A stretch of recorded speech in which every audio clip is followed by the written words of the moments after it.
Well, today we're going to take the Millbrook 70 down to Banta Model Works and take some measurements and make some cuts on some pieces and make a photocopy. Yes, indeed, make a photocopy. That means the 70 is getting a companion.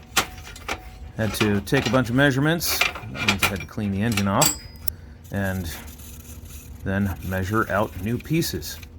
Here I'm making measurements for the holes for the jack shaft bearings on the main chassis. Kind of important to have those holes already marked out when you cut the pieces, or right after they cut the pieces anyway.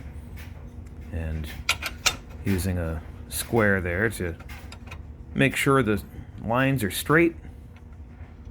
Then I can make a center punch hole for each of those holes. Then moving on to the milling machine. Time to set the parallels, get the piece in the vise, and start making holes.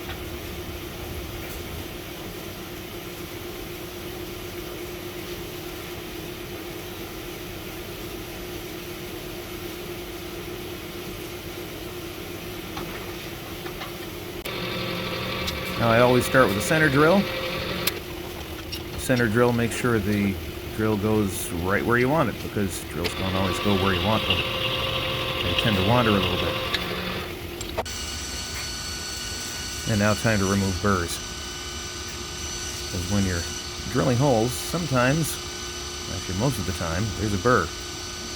You remove it with the sandpaper and then with the burr cutter. I think that's what that thing is called. I've forgotten, to be honest. At the end of it, there's two side rails for the frame. And once you get all the pieces cut out, it's time to weld things together. And it takes forever to get to this point, by the way. I didn't show all of the machining I did, but there's machining on almost every single piece I did. At the very least, there's cutting. But here, Bill is MIG welding the pieces together. This is only the beginning. And now it's on to welding, and here Bill is welding the frame together with the MIG welder.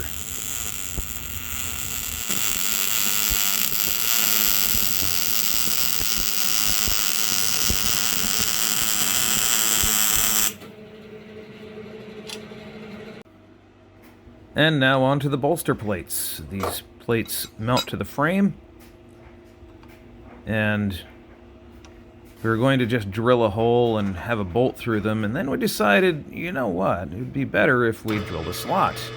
But here we are drilling the original hole, and we discovered that it was a little too tippy with just a bolt hole and a bolt holding the trucks on. We decided instead we'd turn it into a slot. But like I said, here we are, just making the first hole, because, you know, you've got to make it the wrong way first before you realize it's the wrong way. And now onto the lathe. Here we are boring the wheels out. These are 5 1/4 inch wheels, and had to bore them out to the right size for the axle. Hopefully clearance fit, sometimes press fit. Well, we didn't quite get it dialed in for the first one, let's just say that. That's why they call it a test mule, though.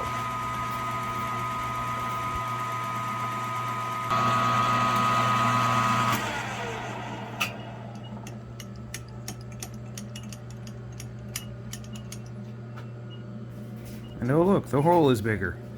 Not quite big enough, though.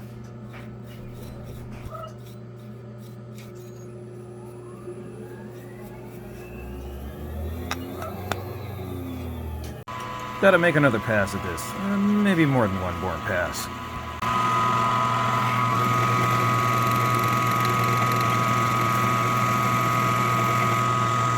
Anytime you're making a part on the lathe, in between each cut, at least when you think you're getting close anyway, you need to make another measurement. And here it's time to measure the bore and see how close we are. Well, apparently not close enough yet. But let's make another pass.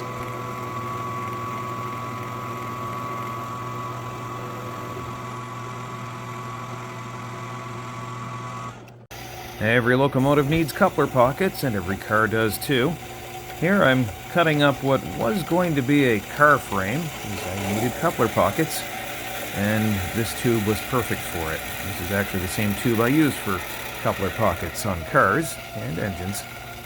I was having a hard time getting new stock, so just took this car frame that I had sitting around and made coupler pockets out of it.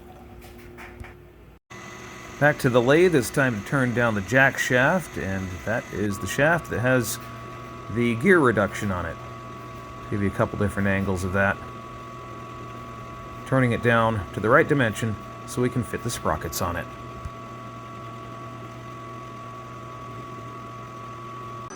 Meanwhile, over on the Tormach CNC lathe, Bill is cutting axles.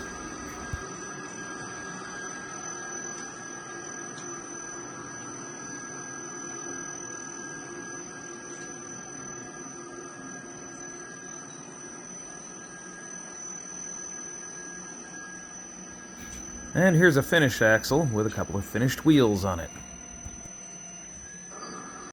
Now it's time to broach keyways in some of these wheels, actually in all these wheels. This is very physical work, and first you got to put the die in the bore. Then you grab the high-speed steel broach tool, shove that down into the hole, and you press that down through the hole, cutting the metal along the way with the arbor press. It's very physical work, like I said.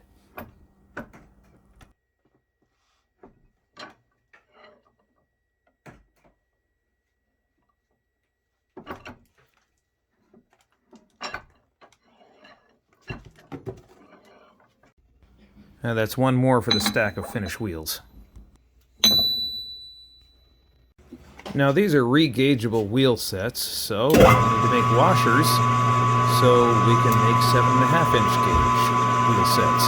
Because by default, they're 7.25 inch gauge.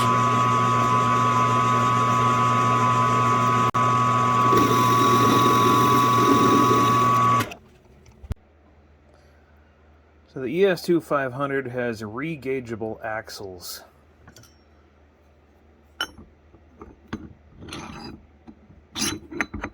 This is 7.25 inch gauge. I should probably have a scale or something to show you that that's 7.25 inch gauge. But just trust me, that is 7.25.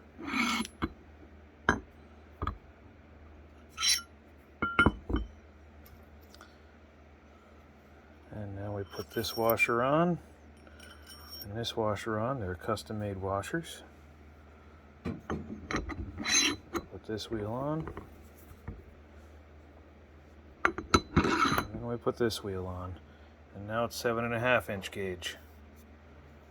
So there you go. Re-gaugeable wheels for the ES-2-500. Now, I'd like to take this time to say thank you to today's sponsor, Banta Model Works.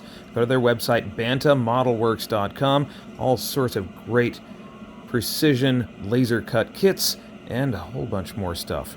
So check them out, bantamodelworks.com. Thanks for watching. Please hit that like button, share it, subscribe. Enjoy the rest of your day.